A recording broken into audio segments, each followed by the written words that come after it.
അപ്പം അങ്ങനെ കൊല്ലത്തെ വീട്ടിലൊക്കെ വന്ന് ഇവിടെ സംസാരിച്ച് വല്യമ്മയൊക്കെ ആയിട്ട് സംസാരിച്ച്. അല്ല, അതിൻ്റെ ഇടയ്ക്ക് ഇത് കിടന്നിട്ടുണ്ട്.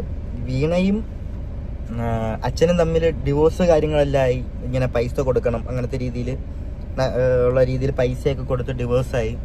അത് കഴിഞ്ഞിട്ടാണ് അമ്മേനെ കെട്ടുന്നതും കേട്ടോ ഇപ്പോഴത്തെ. അങ്ങനെ കൊല്ലത്തൊക്കെ സംസാരിച്ച് എല്ലാം റെഡിയായി. ഞാനും അച്ഛനും അമ്മയും എല്ലാവരും കൊല്ലത്ത് നിൽക്കുന്നു. അതിൻ്റെ ഇടയ്ക്ക് കൊല്ലത്ത് വെച്ചിട്ട് ചെറിയൊരു വഴക്കായി. ഞങ്ങൾ കോട്ടയം പോകുന്നു. സ്റ്റോറി സ്റ്റാർട്ട്സ് നൗ എന്ന് പറയാം അല്ലേ. കോട്ടയത്ത് ഇല്ലെന്ന് ആദ്യമൊക്കെ ഭയങ്കര രസമായിരുന്നു, സൂപ്പറായിരുന്നു. ഇങ്ങനെ ഞാൻ കൂടുതലും വീട്ടിൽ കൊല്ലത്ത് നിൽക്കുമ്പോൾ എന്നെ ഇങ്ങനെ അച്ചാമ്മ പുറത്തോട്ട് കളിക്കാനൊന്നും വിടത്തില്ല. അപ്പം അങ്ങനെ കൂട്ടുകാർ അങ്ങനത്തെ രീതിയിൽ കളിക്കാനൊന്നും പോകത്തില്ല. എന്താ ചേച്ചി, പാറു, ഞാൻ അങ്ങനെയുള്ളൊരു സെറ്റിൽ നിന്ന് കളിക്കത്തുള്ളൂ. അപ്പം എനിക്ക് ആഗ്രഹമൊക്കെ ഉണ്ട് ഇങ്ങനെ പുറത്തേക്ക് കളിക്കണം. പക്ഷെ വഴക്ക് കിട്ടും. എങ്കിലും അറിയാതെ ഒളിച്ചൊക്കെ പോയിട്ട് വരും. അങ്ങനെ ഇവിടെ വന്നപ്പോഴത്തേക്ക് ഞാൻ ഭയങ്കരമായിട്ട് ഫ്രീ ആയി. ഞാൻ, അച്ഛൻ, അമ്മ, പിന്നെ അവിടുത്തെ ഒരു ഇതിൽ ഭയങ്കര ഒരു ഫ്രീഡം.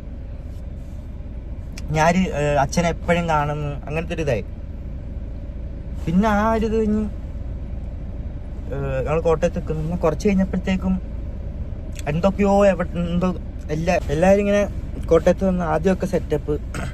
പിന്നെ അങ്ങോട്ട് പോവാ എന്തൊക്കെയോ ഇതാവുന്നു. എല്ലാവരുടെ ഒരു സ്വഭാവമൊക്കെ ഒരു മാറ്റം.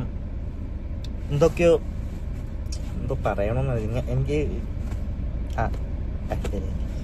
ബാക്കി പറയാം. ഞാൻ ഒരു കമ്പ്യൂട്ടറൊക്കെ എടുത്ത് ഒരു റൂമിനകത്ത് ഇങ്ങനെ അതിനകത്ത് ഗെയിം കളിച്ച് എൻ്റെ ലൈഫ് മൊത്തം ഒരു ഭയങ്കരമായിട്ട് ഇങ്ങനെ ആവാൻ തന്നൊരു കാരണം അതുമല്ല, അതും വേറെയാ.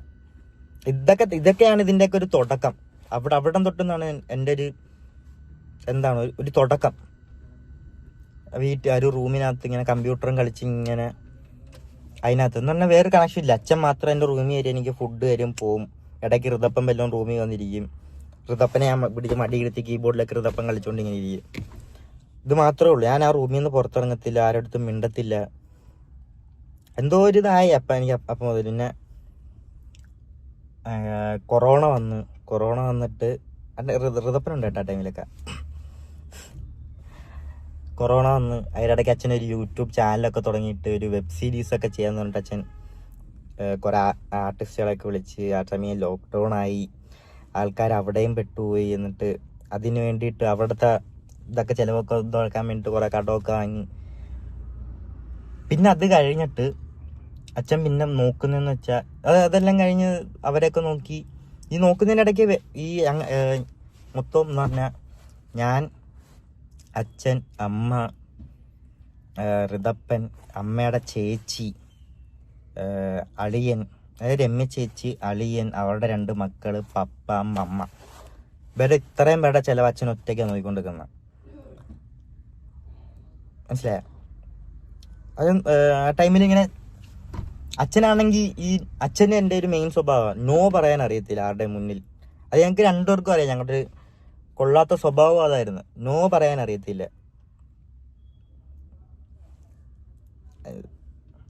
ഓപ്പോസിറ്റ് നിൽക്കുന്ന ആൾക്കൊരു വിഷമമാവുമോ, ഒരു സംഭവമാണ് മെയിനായിട്ടുള്ളൊരു പ്രശ്നം. ഞാൻ ഇപ്പം ഇങ്ങനൊന്നും ഓരോ കാര്യം പറയാത്തതും. ബാക്കി പറയാം. അങ്ങനെയാണെന്ന് ഞാൻ റൂമിനകത്ത് മൊത്തം ഒരു 3 വർഷം അങ്ങനെ തന്നെ ഇരിക്കുന്നു. അതിൻ്റെ ഇടയ്ക്ക് എന്തോ എനിക്കിങ്ങനെ തോന്നി, ഇതൊക്കെ നിർത്താം, കമ്പ്യൂട്ടർ പരിപാടിയെല്ലാം നിർത്താമെന്ന്, പുറത്തോട്ടിറങ്ങാം. അങ്ങനെ ഞാൻ കമ്പ്യൂട്ടറൊക്കെ വിറ്റ് ഒരു വണ്ടി എടുത്ത്. ഞാൻ ആദ്യം ഒരു വണ്ടി എടുത്തിട്ട് അപ്പം ഈ 10ൽ കൂടെ പഠിച്ച കുറച്ച് ഒരു കൂട്ടുകാരുണ്ട്, അവനായിട്ടാ കമ്പനി ഒരുത്തനുള്ള കേട്ടോ. അങ്ങനെ അവിടെ ഇങ്ങനെ പോകും ഞാൻ ഡെയിലി. പിന്നെ അങ്ങോട്ട് പോകാൻ തുടങ്ങി, കൂട്ടുകാരായിട്ട് ഇങ്ങനെ അങ്ങോട്ട് പോകാനായിട്ട് തുടങ്ങി. അപ്പോഴും അച്ഛൻ്റെ ആ സമയത്ത് എന്ന് പറഞ്ഞാൽ അച്ഛൻ്റെ നിന്ന് കിട്ടുന്ന ഒരു സ്നേഹം എന്താണെന്ന് വെച്ചാൽ ഒരു പൈസ മാത്രമാണ് ഇങ്ങനെ കിട്ടുന്നൊരു സ്നേഹം എന്താണെന്ന് വെച്ചാൽ. വേറെ ആടുത്ത് ഞാൻ അവിടെ സംസാരിക്കത്തില്ല. ഇവരുടെ സ്വഭാവം എല്ലാം ഒരുമാതിരി സ്വഭാവമായി ഇവരുടെയൊക്കെ. അവിടെ ജോലിക്ക് പോകത്തില്ല, അതിന് അടി. പിന്നെ എന്ത് പറഞ്ഞാലും ഇവർക്ക് എന്തെങ്കിലും പൈസയൊക്കെ എന്തെങ്കിലും കടം വാങ്ങി ഇതൊക്കെ പറയണോ? എനിക്ക് കുറെ കാര്യങ്ങളുണ്ട് എനിക്ക് പറയാം. എനിക്ക് എങ്ങനെ പറയണോന്ന് അറിയത്തില്ല ഇതൊക്കെ.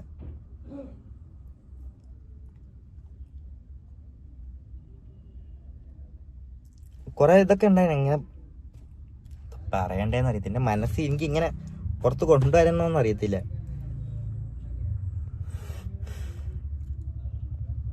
അതൊക്കെ കൊണ്ട് എൻ്റെ ഒപ്പം എപ്പോഴും ഒരുത്തരിങ്ങനെ കൂടി ഇരുത്തുന്ന അവനാകുമ്പം അവന് നല്ലപോലെ അറിയാം ഞാൻ എന്തായിരിക്കും അടുത്ത പറയാൻ വരുന്ന, എന്താ എൻ്റെ മനസ്സിൽ.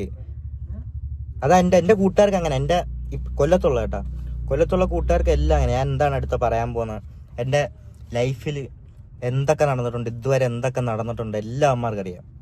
അതാണ് ഞാൻ അത്ര ധൈര്യത്തോടെ അമ്മമാരെ ഒരു വീഡിയോ ചെയ്യാനാണേലും എന്തെങ്കിലും കാര്യം സംസാരിക്കാനാണേലും അമ്മമാരെ ഇരുത്തുന്നത്. എന്നെ കാട്ടി നല്ലല്ലോ അമ്മമാർ സംസാരിക്കും. അതാണൊരു പ്രശ്നം, എനിക്ക് സംസാരിക്കാൻ അറിയത്തില്ല. പിന്നെ ഇവിടെ നമ്മൾ അങ്ങനെ പോകുന്നു, അങ്ങനെ ഒരു ലൈഫ്. അങ്ങനെ കൂട്ടുകാരത്ത് മാത്രം ഒരു കണക്ഷൻ ഇല്ല വീട്ടുകാർ, ഇങ്ങനെ പുറത്തു പോകുന്നു കൂട്ടുകാർ, അങ്ങനെ നടക്കുന്നു. മൊത്തത്തിൽ ഒരു റൂമിൽ ഇരുന്നൊരു വട്ടായി പോയിരുന്നു, ആരും ഇല്ല, ഇങ്ങനെ ഗെയിമും കളിച്ചിങ്ങനെ സംസാരിച്ചിങ്ങനെ ഇരിക്കുന്നു. അതൊക്കെ ഇങ്ങനെ കൂട്ടുകാരൊക്കെ ആയി കുറച്ച് എന്താ പറയണ്ട, കുറച്ച് ബാഡ് ഹാബിറ്റ്സ് ഒക്കെ തുടങ്ങി. കുറച്ച് ഡ്രഗ്സ് ഒക്കെ യൂസ് ചെയ്യാൻ തുടങ്ങി. പിന്നെ അന്ന് വലിയ ഇതില്ലാതെ അങ്ങനെ വലിയ ഇതൊന്നുമില്ല, കുഴപ്പമൊന്നുമില്ല, അങ്ങനെ അത്ര അഡിക്റ്റഡ് ഒന്നും ഇല്ലായിരുന്നു, ഇങ്ങനെ പൊക്കോണ്ട് വെക്കുന്നു. അതിനിടയ്ക്ക് ഒരു ദിവസം ഞാനും അച്ഛനും ഷൂട്ടിനാണേലും, ഞാനും അച്ഛനും സംസാരിക്കുന്ന ഭയങ്കരമായിട്ട് എപ്പോഴാന്ന് വെച്ചാൽ ഞാനും അച്ഛനും ഷൂട്ടിന് പോകുമ്പോൾ ഞാനും അച്ഛനും മാത്രമേ ഉള്ളൂ. അപ്പം ഞാനും അച്ഛനും ഇങ്ങനെ ഇരുന്ന് സംസാരിക്കും ഓരോ കാര്യങ്ങൾ, കോട്ടയത്തെ ആണെങ്കിലും ഇങ്ങനത്തെ കാര്യങ്ങളും ഇല്ല ഇങ്ങനെ സംസാരിക്കും. അപ്പോഴും ഒരു കാര്യം പറയാൻ വിട്ടു. അപ്പം ഇങ്ങനെയൊക്കെ നിൽക്കുന്ന സമയത്ത് ഞാനൊന്ന് കൊല്ലത്ത് ചോദിച്ചായിരുന്നു, വിളിച്ച് ഞാൻ കൊല്ലത്ത് വന്ന് നിൽക്കട്ടെ. അപ്പം അവരങ്ങനെ സമ്മതിച്ചില്ല. അപ്പം അന്ന് തൊട്ട് എനിക്ക് പിന്നെ ഭയങ്കരമായിട്ട് ഇങ്ങനെ എനിക്ക്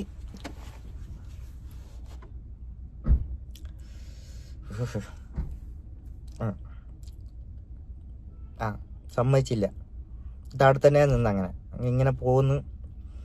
അപ്പം ഒരു ദിവസം അച്ഛൻ, ഞാൻ ഷൂട്ടിൻ്റെ കാര്യമൊക്കെ പറഞ്ഞില്ല, അപ്പം ഞങ്ങൾ സംസാരിക്കുന്നതൊക്കെ. അപ്പം ഒരു ദിവസം അച്ഛൻ വന്നിട്ട് പറഞ്ഞു, നാളെ ഷൂട്ടുണ്ട്, ഒരു ഫ്ലവേഴ്സിൻ്റെ പ്രോഗ്രാമുണ്ട്, നീ വരണ്ട, അച്ഛനങ്ങ് പൊക്കോളാം. അമ്മയ്ക്ക് അതും ഇതൊക്കെ ഓരോ പ്രശ്നങ്ങളായിരുന്നു, എന്നെ കൊണ്ടുപോകുന്നത് ഷൂട്ടിന്, ഞങ്ങൾ രണ്ടുപേരും പോകുന്നത്. അതൊന്നും അമ്മയ്ക്ക് അങ്ങനെ വലിയൊരു താല്പര്യമില്ലാത്ത സംഭവമൊക്കെ ആയിരുന്നു. അതിൻ്റെ ഇടയിൽ അടിക്കുണ്ടായിട്ടുണ്ട്. എന്തോ ആർക്കും എന്നെ അങ്ങോട്ട് ഇഷ്ടമല്ലായിരുന്നു, അങ്ങനെ ഒരു അട്ടായിപ്പോയിരുന്നു. അങ്ങനെ അപ്പോഴും എനിക്ക് എന്തെങ്കിലുമൊക്കെ എൻ്റെ വിഷമങ്ങളാണേലും എന്തെങ്കിലും പറയാനായിട്ടാണെങ്കിലും എനിക്ക് വിളിക്കാനായിട്ടും അച്ഛനൊന്നും ഒരാളുണ്ട്. എനിക്ക് എന്തൊക്കെ ചെയ്തെന്ന് പറഞ്ഞാൽ, എനിക്ക് എന്തൊക്കെ വിഷമമുണ്ടെന്ന് പറഞ്ഞാലും എനിക്ക് ഒരാളെ വിളിക്കായിരുന്നു. അച്ഛൻ എന്തൊക്കെ ചെയ്താലും എനിക്ക് വിളിക്കായിരുന്നു. ആ ഒരു ധൈര്യം ഇങ്ങനെ ഭയങ്കരമായിട്ട് എനിക്കുണ്ടായിരുന്നു. ഒരു ദിവസം ഷൂട്ടിന് പോകണ്ടെന്ന് പറഞ്ഞിട്ട് പിറ്റേ ദിവസം എന്നാൽ രാത്രി വിളിച്ചിട്ട് എൻ്റെ അടുത്ത് പറഞ്ഞിട്ട് രാവിലെ ഒരു 4 മണിക്ക് ആകുമ്പോൾ വരും, നീ എന്നെ ഒന്ന് ചങ്ങനാശ്ശേരി ഒന്ന് വിളിക്കാൻ പറഞ്ഞു. ഓക്കെ, അങ്ങനെ 4 മണിയായപ്പം വിളിച്ച് ഫോൺ എടുത്തില്ല.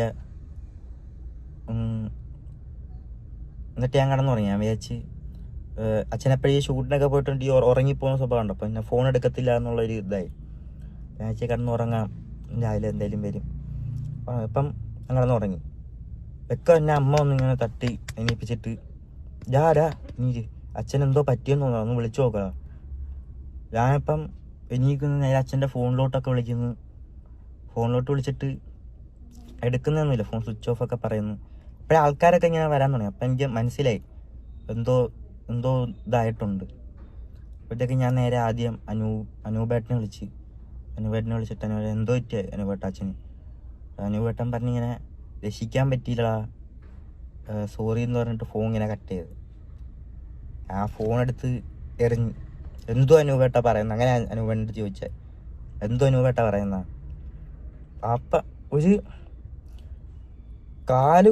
കാലിൻ്റെ എൻ്റെ ശരീരം മൊത്തം ഇങ്ങനെ അങ്ങ് തണുത്തുപോയി ഭയങ്കരമായിട്ട്. എന്തൊക്കെയാ നടക്കുന്ന ആ ടൈമിൽ ഒന്നും അങ്ങോട്ട് അറിയാൻ വയ്യ. എന്തൊക്കെയോ നടക്കുന്നു, ആരൊക്കെയോ വരുന്നു എൻ്റെ അടുത്ത്, എന്തൊക്കെയോ ഒരു സിനിമയിലൊക്കെ നടക്കത്തില്ല, അതുപോലെ ഇങ്ങനെ നടക്കുന്നു. ആരൊക്കെ വന്നിട്ട് എന്നെ ഒരു വണ്ടിയിൽ കയറ്റി ഇങ്ങനെ കൊണ്ടുപോകുന്നു. പൊക്കോണ്ടിരിക്കുക. അതിനിടയ്ക്കുള്ളൊരു ഇത് പറഞ്ഞുതരാം. വണ്ടി പൊക്കോണ്ടിരിക്കുമ്പം ഇവര് നേരെ എനിക്ക് അപ്പോഴും എൻ്റെ മനസ്സിലെ വിചാരം എന്ന് വെച്ചാൽ രൂപേട്ടൻ വല്ല പ്രാങ്ക് വല്ലതാണോ, അത് എനിക്കങ്ങോട്ട് ഒരു അക്സെപ്റ്റ് ചെയ്യാൻ പറ്റുന്നില്ല. എനിക്ക് അവിടെ ചെന്നാലേ എനിക്ക് ഇനി ഒരു സമാധാനം കിട്ടത്തുള്ളൂ. എനിക്ക് ചെല്ലണം. അപ്പോഴത്തേക്കും കാറിങ്ങനെ പൊക്കോണ്ടിരിക്കുന്ന നേരത്ത് ഇവര് അടിച്ചുപൊളിയാ പോകുന്ന വഴിക്ക്. ഒരു 5 സ്റ്റാർ ഹോട്ടലിൽ ഞാൻ ഇങ്ങനെ ഇരിക്കുക, എന്തോ ചെയ്യണമെന്ന് അറിയത്തില്ല. എനിക്ക് എൻ്റെ മനസ്സിലെ വരുന്നതെന്ന് വെച്ചാൽ ഇനി ഞാൻ അങ്ങോട്ട് എന്തോ ചെയ്യും, ഋതപ്പനെ ഞാൻ എങ്ങനെ നോക്കും. എനിക്ക് ഇതൊക്കെ ഭ്രാന്തടിച്ച് ഇങ്ങനെ എന്തോ ചെയ്യണമെന്ന് അറിയത്തില്ല. എനിക്ക് സ്റ്റക്കായി ലൈഫ്. ഇങ്ങനെ നിൽക്കുക, എന്തോ അങ്ങോട്ട് എങ്ങനെ ഒന്നും അറിയത്തില്ല. ഇങ്ങനെ നിൽക്കുക. ഇവര് 5 സ്റ്റാർ ഹോട്ടലിൽ കയറി ഫുഡ് കഴിക്കുന്നുണ്ട്. തുപ്പലിറക്കാൻ പറ്റുന്നില്ല എനിക്ക്, ഒന്നും മിണ്ടാതെ. എനിക്ക് അന്നോട്ട് തുടങ്ങിയത് എനിക്കൊന്നും റെസ്പോൺസ് ചെയ്യാൻ പറ്റുന്നില്ല. എനിക്ക് ഒന്നിനോടൊന്നും ഭയങ്കരമായിട്ട് ഒറ്റടി ഇങ്ങനെ എന്തോ ആയിപ്പോയി. ഞാൻ ഹോട്ടലിൽ കയറുന്നു, ഫുഡ് കഴിക്കുന്നു, വീണ്ടും പോകുന്നു. ആശുപത്രി എത്തുന്നവരെ ഞാൻ ചിന്തിക്കും ഇതൊക്കെ ഒരു പ്രാങ്ക് എന്നായിരിക്കണേ, അങ്ങനെ എന്തെങ്കിലുമൊക്കെ ആയിരിക്കണേ. പക്ഷെ പോകുന്ന വഴിക്ക് ഒരു ന്യൂസ് ഇട്ടേക്കുക, ന്യൂസിനകത്ത് കണ്ട്. പക്ഷെ എനിക്ക് അപ്പോഴും എനിക്ക് അങ്ങോട്ട് അക്സെപ്റ്റ് ചെയ്യാൻ പറ്റുന്നില്ല. എന്തോ നേരെ ചെന്ന് ആദ്യ അച്ഛനെ അവിടെ പോയി കണ്ട് ഇങ്ങനെ അകത്ത് ഒരു ആൾക്കാരൊക്കെ ഉണ്ട്. ആൾക്കാർ ഇങ്ങനെ കൊണ്ടുവന്ന് ഒരു റൂം ഇങ്ങനെ തുറന്നപ്പോഴത്തേക്കും ഇങ്ങനെ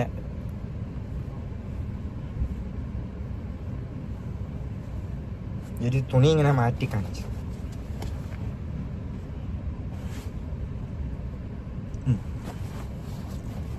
അപ്പം ഇതായി മനസ്സിലായി. എന്നിട്ട്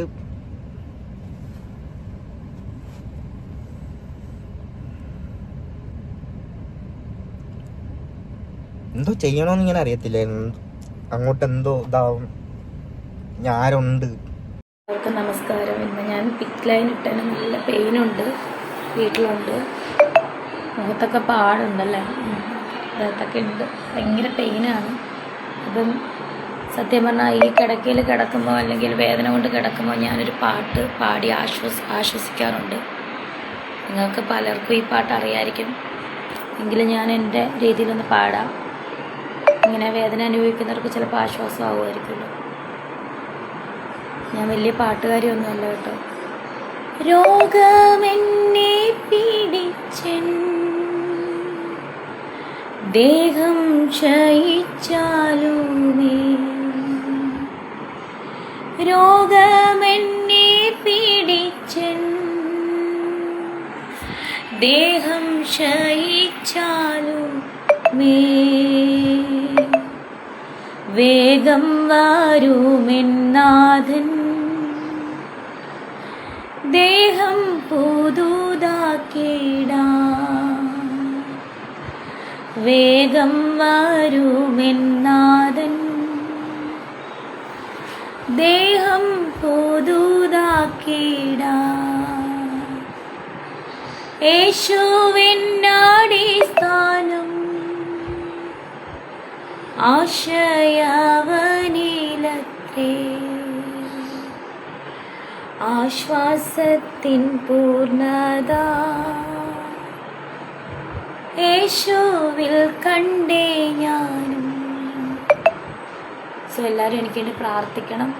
ഞാൻ നിങ്ങൾക്ക് വേണ്ടിയൊക്കെ പ്രാർത്ഥിക്കാം. ബ്ലീഡിങ് ഉണ്ട് ചെറുതായിട്ട്. സോ പെയിനാണ്. Good night. എനിക്കെതിരെ ഒരു വീഡിയോ എന്തായാലും പോവാൻ തീരുമാനിച്ചു. വിഷമമുള്ളോടെ വിഷമം. ഹലോ ഗൈസ്, അങ്ങനെ വിഷമമുള്ള കാര്യമാണ്. നമ്മളെ സങ്കടപ്പുണ്ട്, വിഷമമുണ്ട്. അപ്പം അങ്ങനെ കിച്ചു അങ്ങനെ പോവാൻ തീരുമാനിച്ചിട്ടുണ്ട്. നാട്ടുകാർ പറഞ്ഞ് കമന്റ് വഴിയിൽ പറഞ്ഞു അങ്ങനെ കിച്ചു അങ്ങനെ ഒടുവിൽ പോവാൻ തീരുമാനിച്ചു. വിഷമമുള്ള ആളെല്ലാം വിഷമം മാറട്ടെ. എൻ്റെ കിച്ചു ഞാനൊരു കാര്യം വെച്ചോട്ടെ, എനിക്ക് തോന്നിയിട്ടുണ്ടെങ്കിൽ എനിക്ക് പോവാം. ഓക്കെ, അല്ലാണ്ട് ഹാറ്റേഴ്സിലും പറഞ്ഞ് ഉള്ള കമന്റ് വഴിയിലും പറഞ്ഞിട്ട് കേട്ടിട്ട് പോകേണ്ട ആവശ്യമില്ല. എനിക്ക് മനസ്സിലൊരു ഇത്തിരി സ്നേഹം ഉണ്ടെങ്കിൽ എനിക്ക് കാണാൻ പോവാം. ഓക്കെ, അല്ലാണ്ട് ബാക്കിയുള്ളാക്ക് പോയിട്ട് കാണാൻ പോയിട്ട് അതിനൊരു അർത്ഥമില്ല. കിച്ചു മനസ്സിലായോ? ഒരർത്ഥം ഇല്ല. എൻ്റെ സ്വന്തം അമ്മയില്ലെങ്കിൽ എന്നെ എടുത്ത് നോക്കിയൊരു അമ്മയെന്നത്. അമ്മേന്റെ വില എനിക്ക് എന്തെന്ന് എനിക്ക് അറിയില്ലെങ്കിലും ഉണ്ടല്ലോ പറഞ്ഞിട്ട് കാര്യമില്ല കിച്ചു. അത് ഇന്നു കൊറേ ചീത്ത പറഞ്ഞിട്ടുണ്ട്. വേറ്റേഴ്സിന് മുമ്പിൽ പറയാൻ ഇട്ടുകൊടുത്ത കുറേ ആൾക്കാരുണ്ടോ, കുറേ അങ്ങനെ ഇട്ടുകൊടുത്തിട്ടുണ്ടെങ്കിൽ എനിക്ക് പറയുന്ന അമ്മയുടെ വില എനിക്ക് കിട്ടിയിട്ടില്ല ബ്രോ. എൻ്റെ 2ാമത്തെ വയസ്സിൽ എൻ്റെ സ്വന്തം അമ്മ എന്നെ ഇട്ടിട്ട് പോയതാണ്. പിന്നെ അതിൻ്റെ ഇടയ്ക്ക് ഞാൻ ലൈഫ് സ്റ്റോറിയിൽ കുറേ കാര്യങ്ങളും പറഞ്ഞിട്ടുണ്ട്. പിന്നെ ഇപ്പോൾ ഉള്ള അമ്മ സാധനം ഞാൻ കാണിച്ചു തരാത്ത.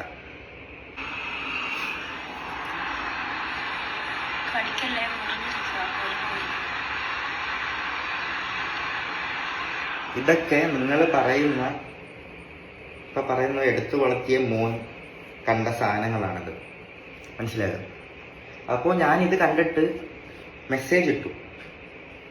ഇത് കണ്ടു കഴിഞ്ഞാൽ ഋതപ്പൻ്റെ അവസ്ഥ എന്തായിരിക്കും? ഋതപ്പൻ്റെ കൂടെ പഠിക്കുന്നവരാണെങ്കിലും ഇപ്പം മിക്ക പിള്ളേരാണെങ്കിലും പോലും സോഷ്യൽ മീഡിയ യൂസ് ചെയ്യുന്ന ആൾക്കാരാണ് കൂടുതൽ. അപ്പം അതുവരെ കാണുന്നതായിരിക്കും. അപ്പം അവനെങ്ങനെ ഫേസ് ചെയ്യും എന്നുള്ള കാര്യം ഞാൻ അമ്മയെടുത്ത് പറഞ്ഞപ്പോൾ അമ്മ എനിക്ക് തന്ന റിപ്ലൈ, ഞാൻ ചെയ്തതിൽ എനിക്ക് മോശമായിട്ടൊന്നും തോന്നില്ല, എനിക്ക് അതിൽ നിന്ന് 2.5 ലക്ഷം രൂപ 3 ലക്ഷം രൂപ കിട്ടുന്നുണ്ട്. ഞാനൊന്നും തിരിച്ച് റിപ്ലൈ എടുക്കാൻ പോയില്ല. ഞാൻ അവിടെ വെച്ചിട്ട് ക്ലോസ് ചെയ്തു ആ ചാപ്റ്റർ, മനസ്സിലായി? അപ്പം ബ്രോ പറഞ്ഞ പോലെ എനിക്കൊരു അമ്മയുടെ വില എന്താണെന്ന് മനസ്സിലായിട്ടില്ല. പക്ഷേ സ്നേഹത്തിൻ്റെ വില എനിക്കറിയാം. എനിക്കത് പറയണമെന്ന് തോന്നി. വീഡിയോ കണ്ടപ്പോൾ എനിക്കതൊന്നും തോന്നി കേട്ടാ. പിന്നെ ഞാൻ കോട്ടയത്ത് പോയി ഞാൻ ഋതപ്പനെ കണ്ടു. ഋതപ്പന് വേണ്ടിയിട്ടുള്ള കാര്യങ്ങൾ എന്നെ കൊണ്ട് ചെയ്യാൻ പറ്റുന്ന രീതിയിൽ അവനെ ഹാപ്പി ആക്കി ഞാൻ തിരിച്ചു വന്നു. അമ്മേനെ കാണാൻ പറ്റിയില്ല. അമ്മേനെ കാണാൻ ഇപ്പോൾ പറ്റില്ല, ആശുപത്രി എന്നുള്ള രീതി പറഞ്ഞു. ആശുപത്രി പോയാലും കാണാൻ പറ്റത്തില്ല എന്ന് പറഞ്ഞു. എന്തായാലും അമ്മയുടെ അസുഖം എന്തായാലും മാറട്ടെ, പ്രാർത്ഥിക്കാം. അതേ എന്നെ കൊണ്ടും പറ്റത്തുള്ളൂ, നിങ്ങളെ കൊണ്ടും പറ്റത്തുള്ളൂ. അത് ഞാൻ ചെയ്യുന്നുണ്ട്. എന്തായാലും മാറട്ടെ. മലയാളികൾക്ക് ഏറെ പ്രിയങ്കരനായ കലാകാരനായിരുന്നു കൊല്ലം സുധി. സ്റ്റാർ മാജിക്കിലൂടെയാണ് ഏറെ ആരാധകരെ സുധി ഉണ്ടാക്കിയത്. സുധിയുടെ ഭാര്യയും മക്കളുമെല്ലാം പ്രേക്ഷകർക്ക് പ്രിയപ്പെട്ടവരും. സുധിയുടെ മരണശേഷം ഇവർക്കായി വീട് വെച്ച് നൽകിയിരുന്നു. പിന്നാലെ അഭിനയ രംഗത്തേക്ക് കൂടി സുധിയുടെ ഭാര്യ കടന്നു. ഇപ്പോൾ രേണു സുധി ക്യാൻസർ രോഗി കൂടിയാണ്. മൂത്തമകൻ സുധിയുടെ വീട്ടിലും ഇളയ മകൻ ഇവരുടെ ഒപ്പവുമാണ് താമസം. നാടക അഭിനയത്തിലൂടെയും ആൽബത്തിലൂടെയും ഫോട്ടോഷൂട്ടും ഉദ്ഘാടനവും ഒക്കെയായിട്ടാണ് രേണു നിറഞ്ഞു നിന്നത്. സുധിയുടെ മരണം അപ്രതീക്ഷിതമായിരുന്നു. ഇത് ആ കുടുംബത്തെ വല്ലാതെ തളർത്തിയിരുന്നു. എന്നാൽ സുധിക്ക് അപകടം ഉണ്ടാകുന്നതിന് മുൻപ് തന്നെ താൻ അത് സ്വപ്നം കണ്ടിരുന്നു എന്നാണ് രേണു പറയുന്നത്. ആ വീഡിയോ ഇപ്പോൾ ചർച്ചയാകുന്നു. ഈ അപകടം പറ്റുന്നത് മുൻപ് തന്നെ സ്വപ്നം കണ്ടിരുന്നു, അത് ഏട്ടനോട് പറഞ്ഞിരുന്നു എന്നും രേണു പറയുന്നുണ്ട്. കല്യാണം കഴിഞ്ഞ സമയത്ത് കൊല്ലത്തുള്ളപ്പോഴാണ് അദ്ദേഹത്തിന് അപകടം സംഭവിക്കുന്നത് സ്വപ്നം കാണുന്നത്. അത് ഞാൻ ചേട്ടനോട് പറയുകയും ചെയ്തു. അയ്യോ അതിൽ വിഷമിക്കേണ്ട, പ്രാർത്ഥിക്കാൻ പറഞ്ഞു. അങ്ങനെ നമ്മൾ ഒരുപാട് പ്രാർത്ഥിച്ചു, പള്ളിയിലുമൊക്കെ പോയിരുന്നു. വിമർശകരോട് എനിക്കൊന്നും പറയാനില്ലെന്നും രേണു സുധി പറയുന്നു.